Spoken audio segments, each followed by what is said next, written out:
విజ్ఞానం ఆకాశపు టంచులనే తాకుతున్నా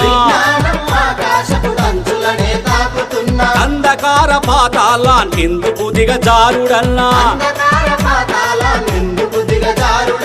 ఆధునికత అంటే మూగ జీవుల బలి చేయడమా ఆధునికత అంటే మూగ జీవుల బలి చేయడమా ఆటవికపు అలవాట్లను కొనసాగిస్తుండడమా